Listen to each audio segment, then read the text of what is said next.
किसी घंटाয় রিভিউ খারাপ দেওয়ার জন্য যারা যারা আমাকে উল্টোপাল্টা কথা বলছিলি, দেখ ভাই করেছিস কোনোদিন এরকম?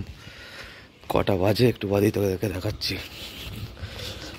হ্যাঁ, তোরা ভাবছিস হয়তো আমি ভুলভাল বকছি।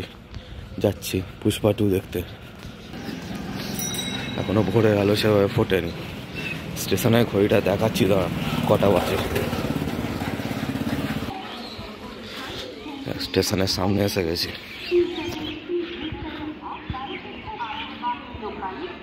5:28।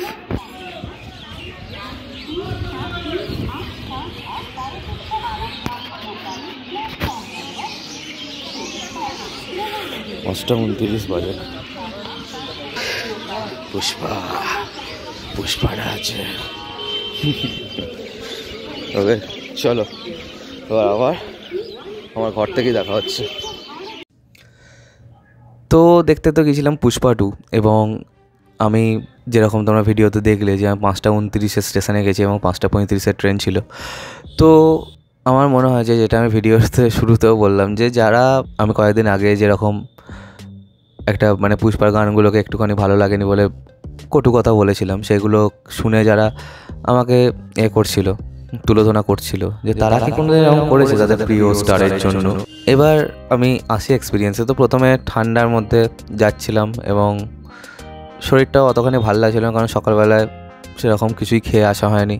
হ্যাঁ, এবং সকালে কাজকর্ম ভালো করে হয়নি। তো সব মিলিয়ে আমার এই যে এক্সপিরিয়েন্সটা, এটা কোয়াইট নিউ। এবং এরকম করার কারণ ছিল হচ্ছে যে এই শোটা না দেখলে আমার বাঁশ হয়ে যেত, কারণ কি এই শোটার পরে আমাকে কাজেও যেতে হতো। এবং এই সব কিছু নিয়ে আমি এটা সাম আপ করে এটা করার প্ল্যান করেছিলাম, এবং এইটা ক্রেজিনেস আমি একদমই বিলিভ করছি। তবে কিছু মানুষ আমাকে এই ক্রেজিনেসটা করতে সাপোর্ট করেছেন, ঠিক আছে, যেমন আমার প্যারেন্টস এবং আমার একজন স্পেশাল বন্ধু, তাই সেও সাপোর্ট করেছে। তো এই যে ব্যাপারটা আমার কিন্তু করে বেশ ভালো লেগেছে। তো আমি গিয়েছিলাম উদয়ন সিনেমায়। এবার ওখানে গিয়ে আমার কী কী এক্সপিরিয়েন্স হলো সেটাও আমি বলছি। যে ফার্স্টে আমি গেলাম এবং দেখলাম যে সেরকম লোকজন নেই, কোনো দোকানপাটও খোলেনি।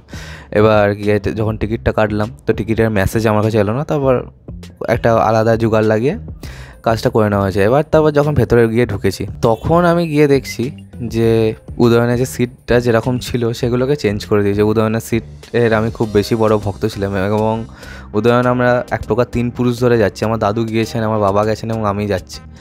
এবার ওখানে সিট আমার রিসেন্ট টাইমে আমার কিন্তু বেশ ভালো লেগেছিলো। তো এখন দেখছি সিটটা একটুখানি হলেও পরিবর্তন করেছে, এবং টিকিট প্রাইসেস যেভাবে মাল্টিপ্লেক্সে হাইক করা আছে, মেকার্সরা চাইছে সমস্ত রেকর্ড ভেঙে দিতে, সেটার জন্য একটুখানি কম্প্রোমাইজেশন তো হয়েইছে। এবার সকালের শো, আমার মনে হয়েছিল যে দামটা একটুখানি সকালের শোয়ের জন্য অন্তত কম রাখা উচিতই ছিল। এবার আমার চব্বটা যেটা হয়েছে সেটা আমি বলছি, যে আমার ডান দিকে একটা পাগলের মতো গান্ডু আল্লু ফ্যান বসেছিল।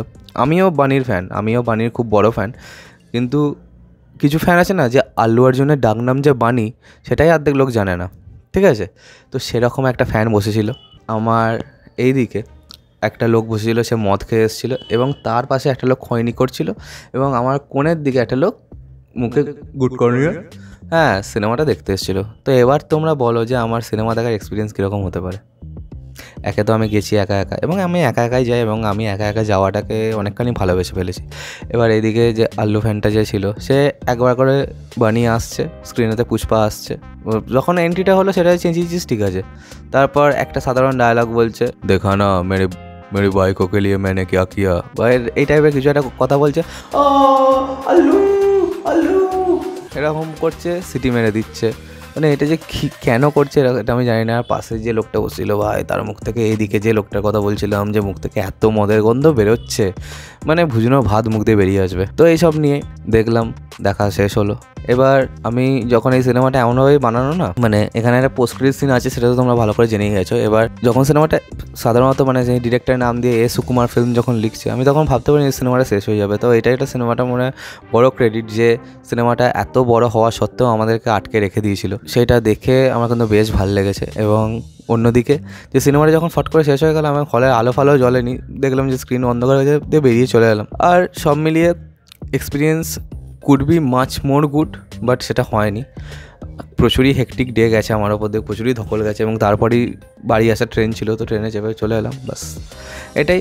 তোমরা বলো তোমাদের কীরকম এক্সপিরিয়েন্স ছিল। এবং আমি জীবনে প্রথম এই এত ভোরে উঠে দেখতে গেলাম সিনেমা। আমি এসআরকে খুব বড় একজন ফ্যান। আমি এসআরকের জন্য কিন্তু কোনোদিন এরকম করিনি। জাস্ট বিকজ অফ বানি আমি এরকম করলাম। জাস্ট বিকজ অফ বানিও করলাম, এবং এটাও বলতে হবে যে আমার কাছে আর কোনো স্কোপ ছিল না। তো সব মিলিয়ে ইট ওয়াজ রিয়েলি নাইস এক্সপিরিয়েন্স। ক্রেজিনেসটা আমি নিজের ক্রেজিনেসটাকে বেশ এনজয় করেছি। আর কি, আর কিছু নয়। তো চলো, ভিডিওটা এখানে শেষ করলাম। কমেন্ট করে জানাবে তোমাদের কী এক্সপিরিয়েন্স আছে পুষ্পা 2 দেখা নিয়ে। আর সাবস্ক্রাইবটা প্লিজ করে দাও, তো আমার সাথে তোমাদের আবার দেখা হয়। Bye bye.